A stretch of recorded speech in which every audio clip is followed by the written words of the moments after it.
we are going to start with the new chapter, Basic Geometrical Ideas. Geometry, the term has been coined from two Greek words, geo, that means earth, and metric, that means to measure. So geometry means measurement of the earth.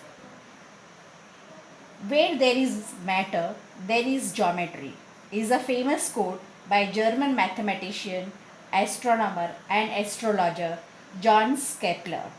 The quote clearly signifies the importance of geometry in daily life and its application in almost all kinds of fields. Geometry is widely used in drawing, carpentering, sewing, art, architecture, sculpture, space, etc. In short, geometry plays an important role for engineers, architects, navigators, and designers. They use geometrical ideas for planning, building roads, bridges, planes, ships, etc. In this chapter, you will learn some interesting facts that will help you know more about the shapes around you. Observe the stars in the sky during the night. You can only identify the stars like tiny dots in the sky. These stars can be compared to small dot on a piece of paper drawn by a sharp tip of a pencil. So what is a point? A point is a mark of position or location. It is the basic unit of geometry. It has no length, breadth or thickness. That is, it doesn't have any dimensions. A point is denoted by uppercase, that is capital letters of English alphabet A, B, C, etc. If you want to name these points, then how you are going to read out as point A, point B, point C, point P, etc. How will you understand line segment now? Take a piece of paper and fold it as the way you want it. Suppose I fold the paper like this. Okay? And I have unfolded the paper. And you can see this crease over there. If I join them, then I get the line segment. This gives the idea of the line segment. It has two endpoints. You can see that these are the two endpoints of the line segment. Okay, you can take a thin thread, hold it tight, stretch it, and without a slack in between. Okay, it represents the line segment and the ends held by your hands. They are the end points of this line segment. So here, if I represent this line segment as AB, then AB has two endpoints, that is A and B, and it has definite measure also. Is it okay? Can you give few examples that can represent line segment? Okay, few examples I give, then after it's your turn to give few more to add on to that. Suppose say this shape is given, these are the edges, these all edges are the line segment. Okay, tube light, this pen, rod, edges of this one, edges of the ruler, edges of the duster, edges of the scale, edges of the table, edges of the notebook, they all gives the idea of the line segment. Fine. Now suppose you have 2 points, say A and B, and I ask you to connect them as many ways you want. All the possible ways you can join. Few of the ways, suppose Somebody has started like this. They joined the points like this. Somebody joined points like this. Somebody has joined like this. Somebody has joined like this. Somebody has joined like this. Now the question asked is, what is the shortest route from A to B? Can you give me the idea that which is the shortest route that connects point A and B? Yes, you are correct that this is the shortest route which connects points A and B, that is including point A and B.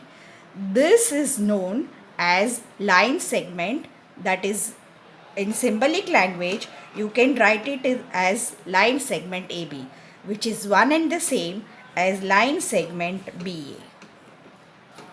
And A and B are the end points of this line segment. Line segment has two endpoints. It has definite length. It can be measured. Fine. So what we have learned for a line segment is a part of line. It has two endpoints. It has a fixed length or a definite length. It is the shortest path which connects two points lying on a plane.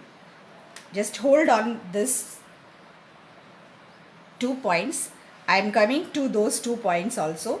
Line segment AB in mathematical language can be written as line segment AB, which is one and the same as line segment BA also.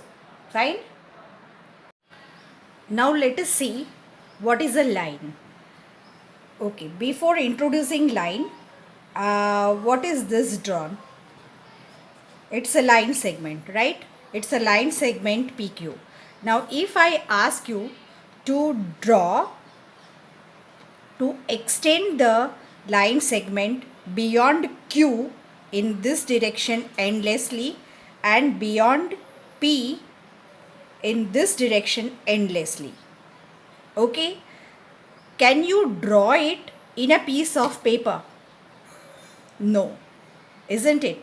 But it gives the idea of a new model that is called a line. That is what the line is. It is a collection of points going endlessly in both the directions along a straight path. So a line PQ, you can draw it like this.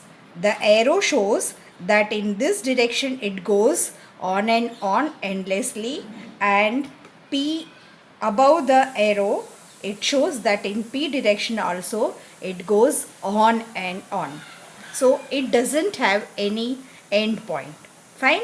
So what we have learned for a line is a line is a collection of points going endlessly in both the directions along a straight path.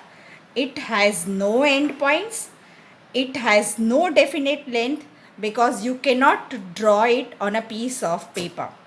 It doesn't have any thickness. A line cannot be drawn on a piece of paper. Already seen.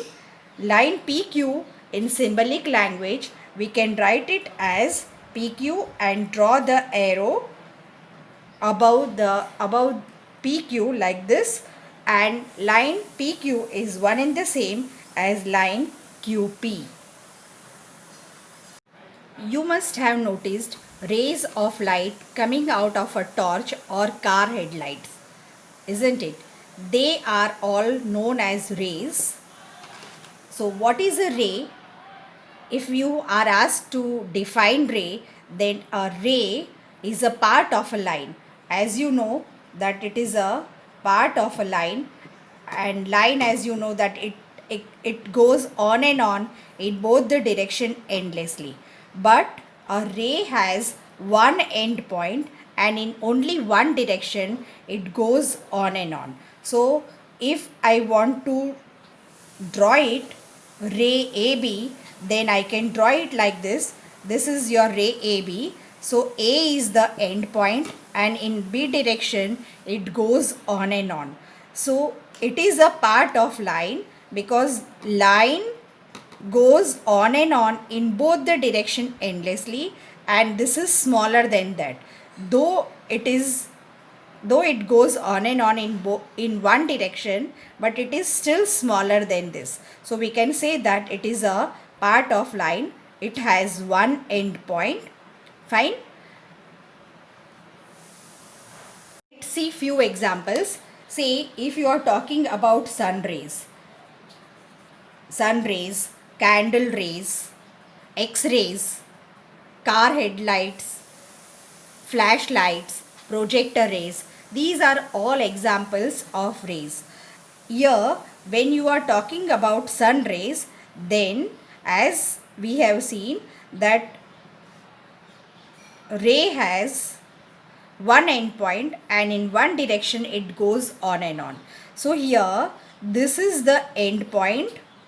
If you are talking about this ray, then this is the end point, and in this direction it goes on and on. So we say that a ray has one end point. So which is the end point here? Sun itself is the end point, and in one direction it goes on and on. Similarly for the other also, when you are talking about say candle rays, then candle is the one end point and in one direction it goes on and on. Fine. So which examples we have seen? Candle rays, sun rays, x-rays, LED rays. These are all examples of ray. What we have learnt for a ray, let's see. A ray has only one end point. A ray doesn't have a definite length. It has no thickness. It cannot be drawn on a piece of paper. Ray PQ in mathematical language can be written like this. Ray PQ, which is not equal to QP, because this means that P is the end point and in Q direction it goes on and on.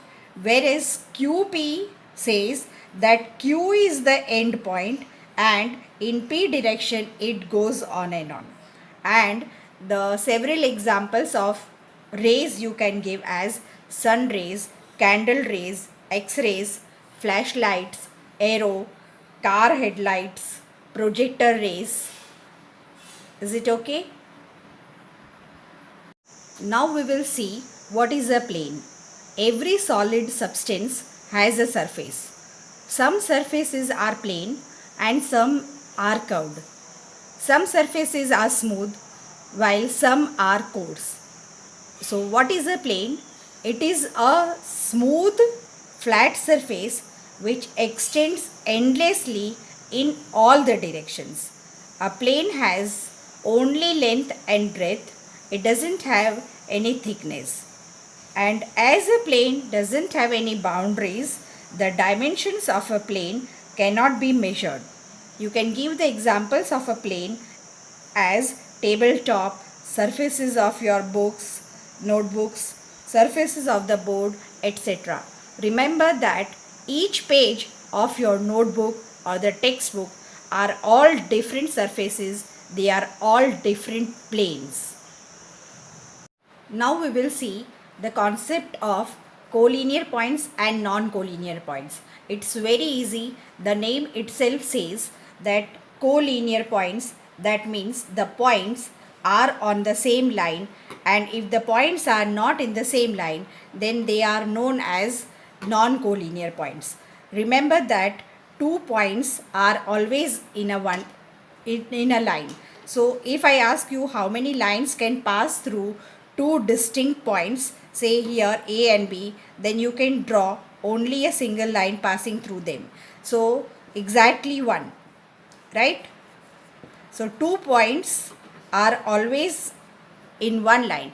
If I say that 3 points, so 3 points they may be in a straight line, they may be non-collinear. So how many points I have drawn here? 3 points. Here you can see the points are collinear because a single line can pass through them. whereas these 3 points are non-collinear, and you can see that more than one line can pass through them. So 3 distinct points which are non-collinear, we can draw 3 lines passing through them. If you have say 4 different points, and if you are asked that how many lines can pass through them, then if the points are collinear, that is if they are on the same line, then only one line can pass through them. But if they are non-collinear points, then you can draw 1, 2, 3, 4, this way 5, and this is also one of the possibility. So 6 lines can pass through them. Is it okay? See the figure given here. A, B and C are collinear points and they are on the line L. You can label the line L as line L is one and the same as line AB. You can write it as line AC. You can write it as line BC. Okay. Even in the reverse way also, this line L can be defined as line CB, line CA, line BA and many more. Take any 2 points. Say, suppose I am writing one more point as D. So here you can say that A, B, D and C are collinear points. So in symbolic language, you can write it as A, B, D and C. It means they are on the same line L. Fine.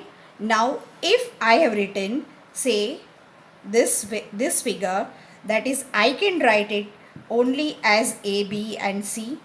It means that the points are collinear. It doesn't mean at all that B is the midpoint of line AC.